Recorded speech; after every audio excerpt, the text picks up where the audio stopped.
friends, Heidi here from Rain Country. God is good all the time, and I'm here for another Monday this and that video where I give you some updates on things going on around here, maybe answer a question or two that have come in, or whatever I feel like talking about. So let's get to the subjects of today, starting off with the dehydrated ginger.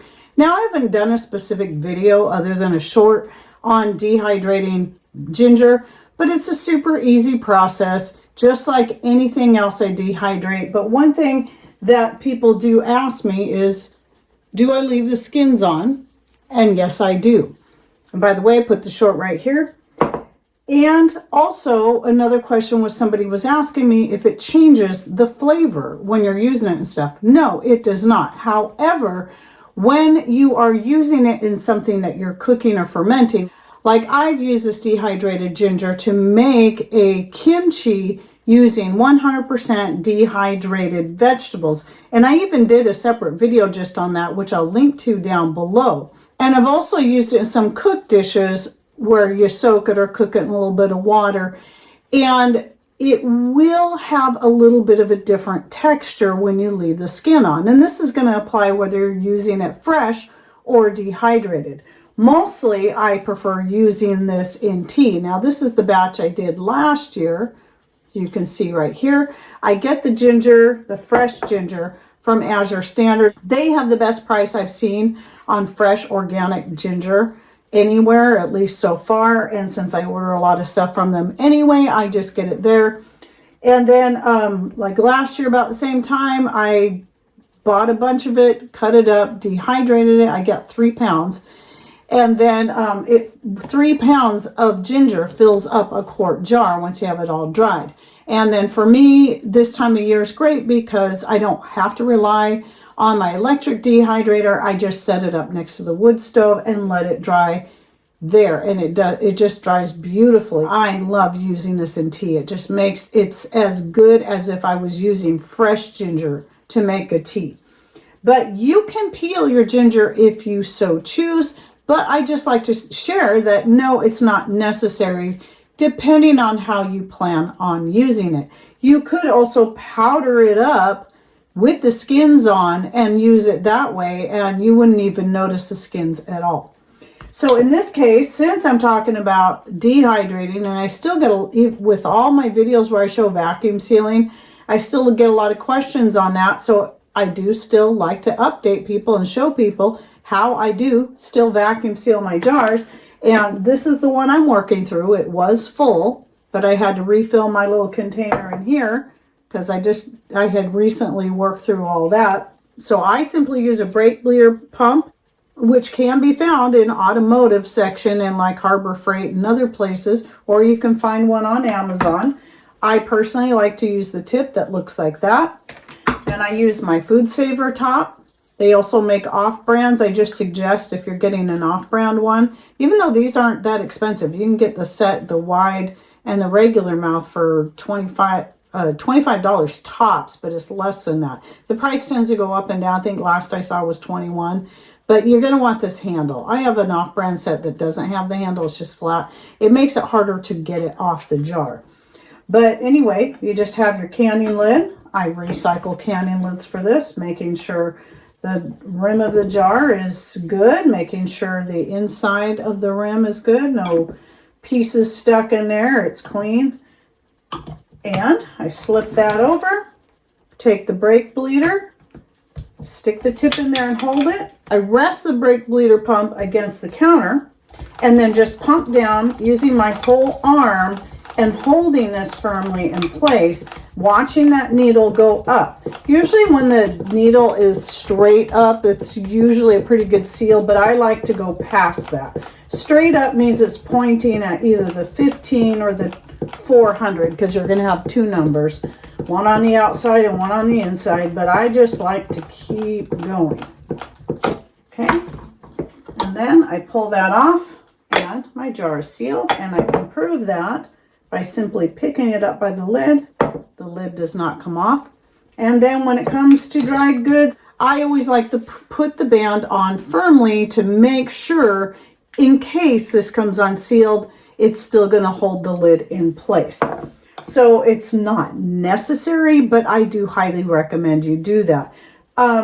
With a lot of the dried goods like the ginger, it's not super necessary to vacuum seal it, but since it's going to be a while before I get to this jar, maybe at least a good year, I want to make sure that this is going to stay as fresh as possible.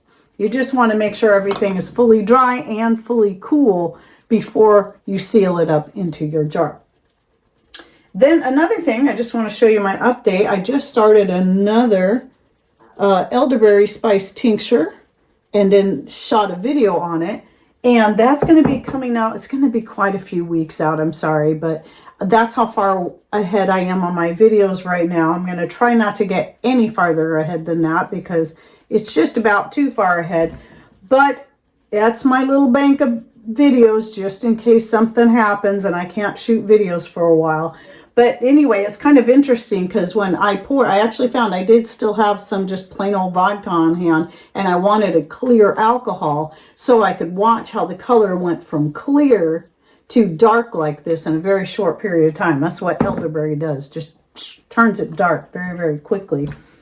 Then another thing, still talking about going back to the vacuum sealing or anything else involving storing food in jars, is you might have heard me talk about using silicone rings inside of your plastic lids, such as this ball, supposedly black, but it's not really black, or one like this. I've got a whole bunch of these colored ones. Well, some of these I got actually came with their own little sealing ring inside them, and then it's got a ridge in there that helps hold that ring in place, which is nice. But I got to thinking, I remembered these solid ones like this that cover the whole inside of the lid. Now, some people might say, well, why would you want plastic lids anyway? Well, remember, your canning jar lids have some kind of plastic coating on the inside. That's to prevent rust. So you're getting plastic in there anyway. Silicone is going to be a little bit safer for one, and it's definitely going to be more airproof and leak proof than any of your plastic lids. When it comes to storing vinegar, I use plastic now because the vinegar, over time, if you put up a lot of vinegar and you're using canning lids, I learned this from experience, is that the vinegar will cause the band and the lid to rust. It will start eating through that lid. So I find plastic is better. However, if you use just a plain plastic ring without any kind of sealer, you know, like the white ones they used to have, those little caps, it was just a plain old plastic cap. And there was nothing to get a good airtight seal on it. And even plastic like this isn't entirely airproof. Or airtight. So this here will get a good seal around the rim, but you can still possibly get air through there. And sometimes when you go to pull the cap off, the little silicone ring will fall inside. However, I decided to try some of these, and I'm liking them so much I'm getting more, specifically for storing my vinegar. So they fit nicely inside there, and they even have this little pull tab where you can pull it out for washing. And it's going to cover the whole inside of the lid. Same thing here. You just push it in there. And I did take one of my jars of vinegar that I have in storage. This one, actually, if you keep pushing, you can get that right up under that little ridge that's on the inside there. And that's going to give your vinegar a good seal and prevent any leakage of any kind. You want to make sure it's totally airtight when you put your vinegar up, because if you're putting it in storage and any oxygen can get in there, it can actually end up turning your acetic acid, just taking it right back to water, and it's nasty water at that. So I learned to do this, at least with the ring, and that made a big difference. But now with this, I can have the whole inside of the cap totally covered and get a good seal, airtight all the way around, and I'm not having to worry so much about this kind of plastic exposure. And yes, it is BPA free, anything you're using like this, but still, it's still plastic. So anyway, they do make these in regular and wide. I'll link to the ones I got. I have I have more coming in because I'm really happy with those, and I'm going to probably stop using the rings because of that. And then I wanted to give you an update. I think I talked about this in a recent live show, but on the Dehydrated Black olives that I put up last year at some point, I did work through all of them, and it was actually quite nice having the Dehydrated Black olives on hand. So what I had done was I'd taken a bunch of black olives, dehydrated them up just to try it. I was happy with it. And then I did a whole bunch more and stored them in a quart jar. Well, here was at first it seemed pretty good. They rehydrated quite well. But what I found over time is that even though I would vacuum seal the jar in between each use, you still got a lot of airspace in here. And I don't know if that was it or not, but it seemed like they got a little tougher over time and didn't rehydrate near as well. I will still keep doing that with some, at least keep some dehydrated. It does make certain things easier, such as when you're making like any kind of Italian sauce that you like to add olives to, like with my spaghetti sauce or my lasagna sauce, I like to do that. Since I like to cook that kind of sauce for hours, I just throw the black olives in there with it, the dehydrated black olives, and that works out really good. You know, and then soups, the same thing, but for rehydrating like in a separate little pot and then adding it to something, like putting it on top of pizza, I found it wasn't so good with that, especially after it sat in storage for a while. So what I'll be doing next time is vacuum sealing them in smaller jars, like half pint jars, and then, or even smaller, like the quarter pint jars, and then just using one of those jars each time I need that, so it's freshly opened and I'm using the whole jar. And that way I feel like I'll have a better result over time. But I probably also won't be, next time I open the big number 10 can of sliced olives I get from Azure Standard, and I use what I need, instead of dehydrating all of the rest of them up, I'll probably still freeze a couple, just in case I need them for putting on top of pizza and I don't want to bother with the rehydration process. But just a couple. Dehydrating is a good way to just save space in the freezer and then have them somewhat ready to use. And then you get a better price on it that way too, because you can buy the number 10 can.